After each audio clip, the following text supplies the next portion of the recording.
ಕೋಟಿ ಕೋಟಿ ಆದಾಯವಿದ್ರು ಕಬ್ಬೆದ್ದು ನಾರ್ತಿದ್ದ ಹುಲಿಗೆಮ್ಮ ದೇಗುಲ.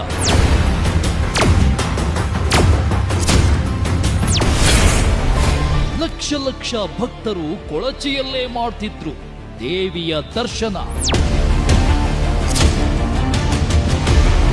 ದೇವಸ್ಥಾನಕ್ಕೆ ಭಾಳ ಬರ್ತಾರ, ಸ್ವಚ್ಛ ಇಲ್ಲ ಸರ್, ಸ್ವಚ್ಛ ಅಂತ ಇಲ್ಲ ಸರ್.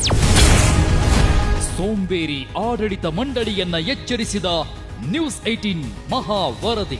ಕೊಪ್ಪಳದ ಶಕ್ತಿ ದೇವತೆ ಹುಲಿಗೆಮ್ಮ ದೇಗುಲದ ದುಸ್ಥಿತಿ, ಕೊಳಚೆ ನೀರು, ದುರ್ವಾಸನೆ ಬಗ್ಗೆ ಬೆಳಗ್ಗೆ ಅಷ್ಟೇ ಈ ಸುದ್ದಿಯನ್ನ ಪ್ರಸಾರ ಮಾಡಿ ನ್ಯೂಸ್ 18 ವರದಿ ಬೆನ್ನಲ್ಲೇ ಶೀಘ್ರದಲ್ಲೇ ಸಮಸ್ಯೆ ಬಗೆಹರಿಸ್ತೀವಿ ಅಂತ ಹೇಳಿದ್ದಾರೆ ಸಚಿವರು ಶಿವರಾಜ್ ತಂಗಡಗಿ ಅವರು. ಮಾತನಾಡಿದ್ರು ಈ ವಿಚಾರಕ್ಕೆ ಸಂಬಂಧಪಟ್ಟ ಡೆವಲಪ್ಮೆಂಟ್ ವಿಚಾರದಾಗ ಡಿಸಿ ಜೊತೆ ಚರ್ಚೆಯನ್ನು ಮಾಡಿ.